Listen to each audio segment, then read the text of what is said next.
But it's sort of like when people give you unsolicited advice. Like, it doesn't feel very good, right? And so even though we love our partners so much, and it hurts so much to see them suffer, and we just want to make it all better, that's not our job.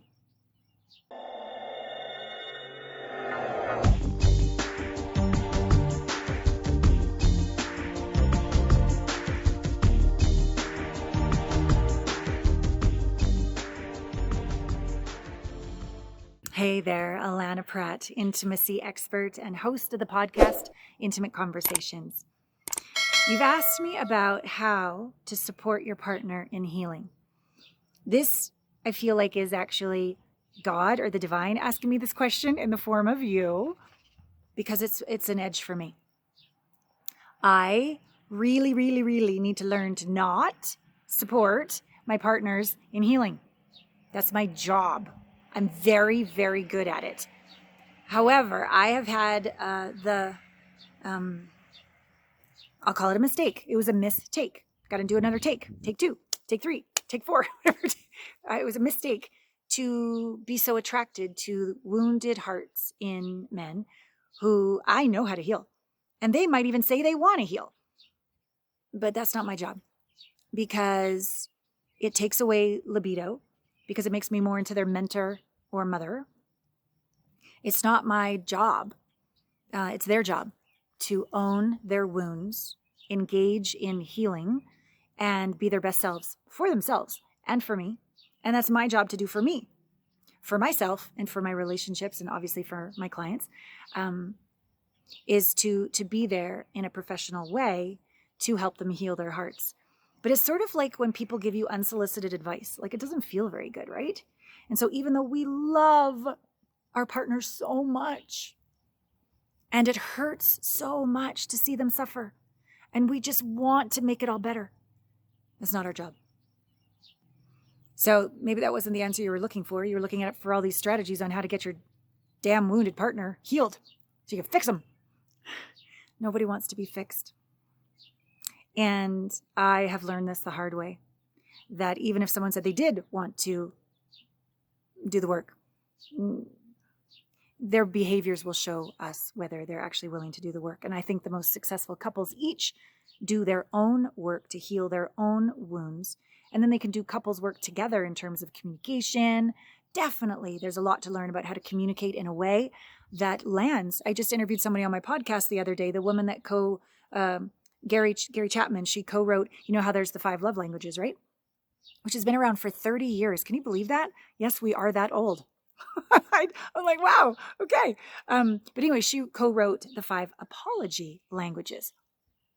That, have you ever received an apology and it's just sucked and it didn't make it all better? Well, they've discovered, Gary Chapman and Dr. Thomas, discovered that there's apology languages as well. So definitely you want to do the work as couples to learn how to communicate in love languages and apology languages, and just make sure that, take full responsibility that my communication lands with you. Like, I'm going to take that on as my job. I'm not going to blame you or be a victim, right? So that's amazing.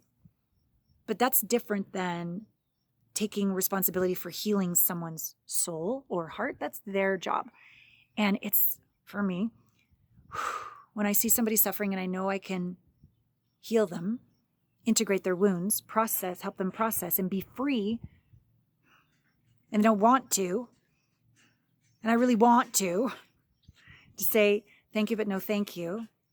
You're super hot, you're super amazing, whatever, but this is not going to work.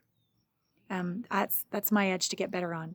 And to say, talk to my intimacy success advisor, Natalie, and schedule a call, and I will be the privilege of being your coach and sitting in any fire with you and taking you home to your soul. I would be honored to do that.